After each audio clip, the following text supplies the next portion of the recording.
धनबाद शहर के हीरापुर मार्केट, जहां अमूमन हर दिन हजारों लोग बाजार में खरीदारी के लिए पहुंचते हैं। पार्क मार्केट के बीचों बीच जर्जर 2 मंजिला भवन जर्जर हादसे को दस्तक दे रही है।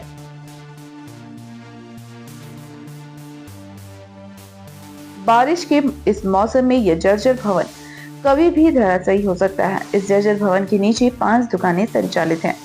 यही नहीं, सड़कों पर हर दिन बड़ी संख्या में लोगों का आना और जाना लगा रहता है। बाजार होने के कारण अक्सर दिन हो या शाम लोगों की भीड़ भी रहती है। भवन के अंदर छत टूटकर फर्श पर बिखरे पड़े हुए हैं। बाजार में भवन के सामने का मुख्य हिस्सा है। सामने का भाग भी पूरी तरह से जर्जर है। यह कब गिर जाए कहना मुश्किल है। जर्जर भवन के मालिक का कहना है कि इसे लेकर डीसी, एसडीएम, भवन प्रमंडल निगम माडा सभी को आवेदन दे चुके हैं।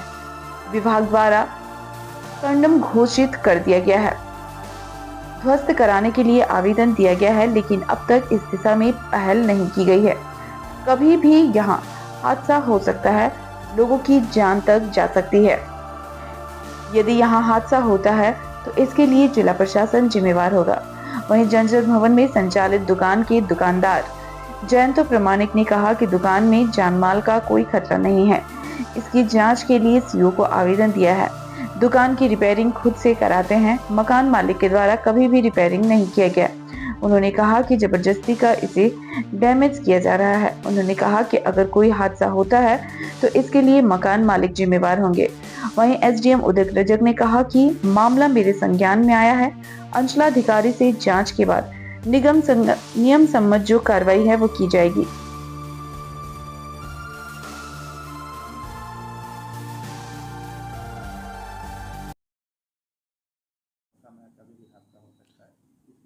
ये मामला संज्ञान में आया है। अंचलाधिकारी धनबाद से हम इसकी जांच करवा लेते हैं और जो नियम संगत जो कार्रवाई होगी वो हमारे अफसर से किया जाएगा। ध्वस्त कराने के लिए हर जगह पे हम लोग आवेदन दे चुके हैं। डीसी महोदय को आवेदन दिए हैं, एसडीओ साहब को हम लोग आवेदन दिए हैं, क्योंकि ये भवन प्रमंडल के द्वारा कंडम घोषित किया जा चुका है। और ये भवन अगर किसी भी तरह से, इस घोर बरसात का भी समय है, इसमें अगर किसी भी तरह का दुर्घटना होती है और किसी भी तरह से ये घर गिर जाता है तो एक बहुत बड़ा लोक उपद्रव की स्थिति यहाँ पे पैदा हो सकता है, उत्पन्न हो सकता है, जिससे लोक सुरक्षा को भी खतरा है और आम जनों का खतरा है, बगल अगल में रहने वालों को भी खतरा है, उनके प्रॉपर्टी और जान दोनों को बहुत ही खतरा है। कार्रवाई उस तरह से ठोस कार्रवाई कुछ भी अभी तक नहीं हो पाया है। यहाँ पे हम माडा के द्वारा हमको यहाँ पे कंडम घोषित करने का एक सर्टिफिकेट दिया जा चुका है। नगर निगम द्वारा हमको कंडम का घोषित करने का एक सर्टिफिकेट दिया जा चुका है।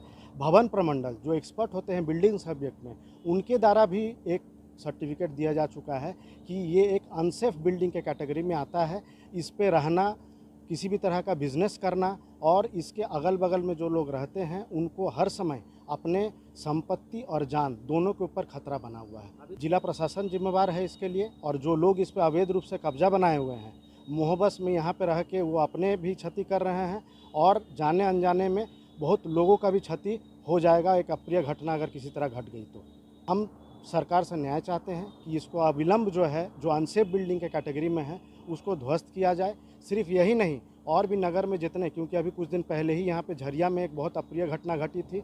अभी हाल ही में देवघर में एक 3 मंजिला मकान टूट के बहुत बड़ा हादसा हो गया। विगत 50 वर्ष से यहाँ पे हमारा दुकान है। यह दुकान में कोई भी डैमेज है नहीं। इसका जांच के लिए हम लोग आवेदन भी दे चुके हैं। इसका सीओ साहब जांच भी कर गए हुए हैं और रिपोर्ट भी सौंपे हुए हैं। आज तक इसमें रिपेयरिंग हम लोग खुद अपने तरफ से करवाते हैं। मकान मालिक द्वारा कभी भी आज तक कोई रिपेयरिंग नहीं, पहले से इसको रिपेयरिंग करवाया गया। इसको ज़बरदस्ती का इसको डैमेज बनवाया गया। अभी कुछ दिन पहले तक तो वो ठीक था, उसको सबको आइटम को तोड़ तोड़ के हटाया गया है ताकि वो डैमेज और दिखे। पीछे भवन डैमेज है तो उसको तो उस तरीके से उसको ठीक किया जा सकता था, उस तरीके से तोड़ा भी जा सकता था सावधानी से, लेकिन वो तो कभी नहीं किया। मकान मालिक की जिम्मेवारी होगी दादा, क्यों होगी? क्योंकि मकान मालिक ने आज तक क्यों नहीं इसके ऊपर कोई कार्रवाई की।